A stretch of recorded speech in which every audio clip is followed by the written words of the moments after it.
Joe, this is such an unredeemable character. I cannot imagine what it must have been like on set for you. Tell me what it was like. I mean, on set, no one was kind of playing any games to stay in their own corners and kind of stay in their own character space in between takes, because it just wouldn't have worked if that was the case. So on set, it was a very supportive environment, and everyone, was completely there for each other. But as a character to play, he's pretty unredeemable. Not a good person, and not an easy person to connect to try and play. And so. Because obviously, who he was and what he did and what his family stood for is completely abhorrent and repulsive, but you have to try and find some kind of human element to latch onto. And I think for Gideon, he's someone who is deeply tangled and confused inside about his feelings for Harriet. And they would have grown up as childhood friends and had a kind of innocence between them. And at a certain age, he would have been told that's no longer allowed and that's not how the world works. And I think whatever feeling is buried deep inside him for her, whether it's love or whatever it is, there wasn't a language at the time to allow that, either for himself or in the open. And so I think he's just someone who's deeply, deeply confused. But as an actor, you try and latch onto that more human sense of confusion or family loyalty and obligation, because he's not a good guy. I thought you might be able to latch onto the obsession, because it seemed like he was obsessed with her to some degree.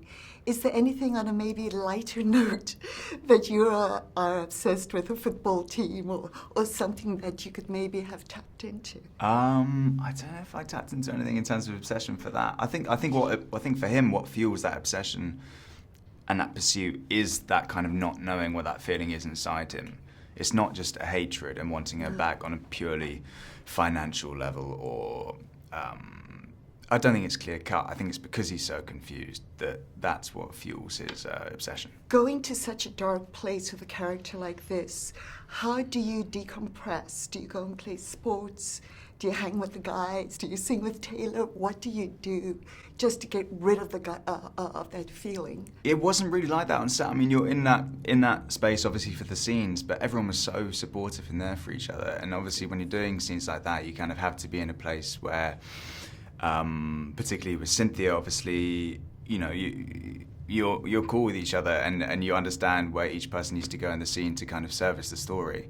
So coming out of it, you weren't kind of going home with demons every night. It was pretty relaxed. Okay, just on a slightly lighter note, since I introduced the topic, do you sing at home? Do you sing at all? I don't think it would be fair for me to sing in front of anyone, unfortunately. I wish.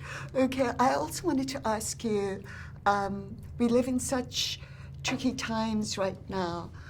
Why would someone of your generation come and see this movie? Because in some ways it's historical. What's the relevance right now? It's historical, but sadly also, I think, current to a lot of things that we see every day. I think if you go on whatever your source of news is, whether it's Twitter or turning on the news, whatever, we're inundated with stories of hatred and division and racism and families being torn apart at borders.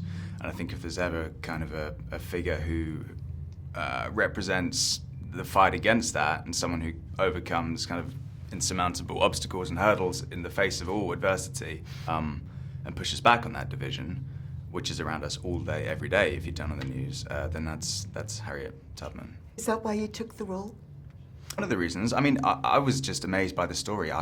Growing up in the UK, I didn't know anything about Harriet. I knew of her name, and I might have seen the older iconic image of her, but I didn't know her story, and I was amazed there hadn't been a film made about her before. And then reading into it, obviously she's a hugely important and central figure over here, understandably. And so it was just about being a part of the first film to tell her story.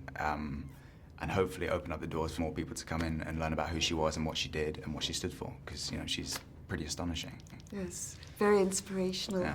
Thank you so much. Thank you. Lovely to see Nice you to see again. you. Take care.